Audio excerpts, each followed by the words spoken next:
Okay, so good morning. Ngayon ay July 29, mga 6, bago mag 6:30 pero medyo umaambon na. So ito, yan makita nyo may pako. Yan kasi yung tanda ko kung umurong. Kanina umurong siya mga ganyan. Wala kasing pang control. Minsan kasi malakas hangin. Kasi hindi na rin maganda yung batak nitong ating tawag dito, net. So mapansin nyo wala. So, nung isang araw or nung isa pang araw yata, sinubukan kong ilagay dito yung plastic. So, kinilip ko dyan, gamit yung mga clip natin dito. Basta yung ginagamit ko rin doon. So, dahil malaki yung surface area niya, hindi niya kinakaya yung lakas ng hangin. So, it's either mapupunit niya yung plastic or matatanggal niya yung pagkakaklip kasi nga masyado malaki yung area. So, since hindi yun gumana, wala akong na-setup ngayon dito. Ayan yung mga clip ko. Yung plastic, pinasok ko muna sa bahay. So, ayan, it's another fail attempt. Pero it's a good try, kumbaga. So, ito, hindi ko pa masyado naayos. Pero may paggagamitan din tayo niyan sa susunod. So, ngayon, may dalawa akong plastic. Bala ko lang magbawas siguro kahit mga 8 peraso dito. Pero kung mapansin nyo, bawas na. Kasi nga nagbawas na ako kahapon dyan. May bumiling personal customer na 6 na peraso. Actually maliliit pa kasi ngayon ay 29. Ang harvest niyan is August 1. Imagine niyo. So yun, medyo malayo talaga. Tapos more than a week ng pasulpot-sulpot lang ang haring araw. Kaya iniisip ko baka hindi muna ako mag-harvest ngayon. Yan. Masyado pa kasing maliit. Ayan no. Siyempre ayaw naman natin magbenta ng sobrang liit. Yung ditong banda medyo maganda ang tubo Pero isang nutrient solution lang naman lahat yan. Ayan. So tsaka mahirap din talagang tanggalin to. Mahirap tanggalin. Kahapon nga nung binuksan ko siya, bumigay yung dito. Yung tawag dito, tie wrap. Ayan, bumigay yung tie wrap. So medyo nahulog yan. Ayan, medyo nabutas-butas pa yung nabutas-butas pa yan dahil dito sa mga ginawa ko naman na ganito. So, dapat pala medyo ayusin natin to para hindi tumusok, kumbaga. Para pag nahulog yan, hindi tutusok sa ating net. Anyway, yan. Pero naka-tie wrap pa naman yun. Although, tinitingnan ko kasi kung inuurong ba siya ng hangin or hindi. Pero ito kasing clamp ko na to, ito yung nag-stop sa kanya para umurong nandun. And, mukhang okay naman siya.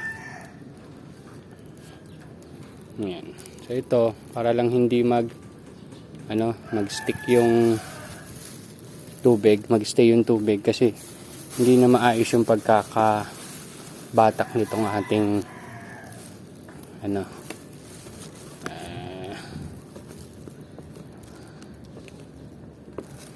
ganyan na lang natin siguro yan para at least medyo nakaangat kasi dati naiipon yung tubig dito tulad ng nakita nyo. So far yung idea nung sinasabi ko doon yan, kaya may mga PVC dyan sa gilid-gilid is ganito yan, nakaklip lang siyang ganyan gamit ito dito. Okay naman kasi nga meron pang ibang may other support pa like ganito, ganyan, pero mapapansin nyo gumagalaw na rin siya kasi umurong na rin siya. So buti meron tayong clamp. Ayan, may clamp tayo doon. Tapos siguro makakatulong din to. Ayan. Nahihirapan lang ako tanggalin siya. So yun yung next na pag-aaralan natin kung paano natin maaayos. Pero palagay ko gumagana. So yun yung same idea doon. Ang problema lang is mas malaki kasi yung space Ang nilagay ko dyan 3x3 na plastic. So sobrang laki ng space habang hindi ko nga siya na-setup ng buo kagad Tatlo pa lang yung na-clip ko. May pumalo na malakas na hangin. Natanggal. Tapos itong bubong, yung medyo nagfa-flap-flap na or natatanggal-tanggal, nilagari ko na kahapon. Since wala ako, hindi ko naman dinala yung malaking tawag dito. Hagdan. Itong ginamit ko, yan Para kang nanunungkit ng bunga. So, inalambre ko lang yung lagaring bakal. dito sa ating PVC, tapos yun yung ginamit ko doon. Puntahan na rin natin. Wala naman tanim eh. Ang bala kong tanim sana sa Biyernes. So may oras pa naman tayo. So yan, yung mga clip. Yan, idea. Yan, so may plastic dyan, ikiklip mo. Wait lang. Hirap kasi isang kamay eh. Yan. Kita nyo, yan, nakaklip lang siya dyan. Yung same idea nung nandun. Ang problema nga lang kasi since malaki ang surface area, medyo hindi niya kaya ang lakas ng hangin. Kasi nga, malaki. Ayan. So, it's an idea. Hindi lang siya gumana. So, improve na lang natin next time. Naiwan ko pa pala yung flares ko dito. Nabasa tuloy. Anyway. Ayan, may mga plastic pa ako dyan. Yung hygrometer, hindi ko muna nilagay dito kasi wala pang protection sa ulan. Pero, ayan. So, moving forward, ang mangyari, pag nakasetup ulit ako, ang bala ko mga 1 by 1 lang muna eh. 1 by 1, dalawa. Para madaling i-assemble. So, hindi, dapat kahapon bibili ako materyales. Pero kasi, maulan pa rin dito sa lugar namin. Kaya hindi ako nakabili. And, actually ngayon, dapat, ayan, dapat mag-walking ako. Pero, baka hindi na kasi maulan na.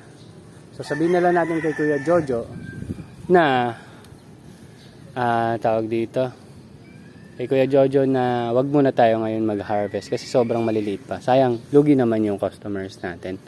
So siguro bukas or baka sa Webes. Yan, sa Webes pa siguro. Kasi sobrang liit. So yun, huwag kayong mag-alala, yung mga natira na yan, unti-unti nating ikukunin yan para magamit. Magagamit natin yan. At hopefully susunod maging maliliit na to dito kasi naalala ko talaga yung safety din ng neighborhood kung mangyari ulit yung ganong sobrang lakas or ipo-ipo. Ayan. And palagay ko naman kasi magiging design natin ng 1 by 1. Ito 'di ba 1 by 1. Yung pinakapatungan niya nakakonekta na dun sa mismong 1 by 1. So yung bigat nung box natin is makakatulong para hindi siya liparin. Tapos, hindi muna tayo gagamit ng ganyan. Plastic muna ang gagamitin natin. So, yun, medyo maambon na. Yun lang naman gusto kong i-update sa inyo. So, ongoing pa rin tayo. So, hopefully, maabot ko hanggang Biyernes. Kailangan ko lang naman munang makagawa ng 3 1 by 1 or magdiretso na agad ako sa isang 1 by 3 katulad nitong setup natin. So, ayun. Sana magawa ko and makahabol tayo ng lipat tanim. Yun lang. Thank you very much. See you next updates. Bye-bye.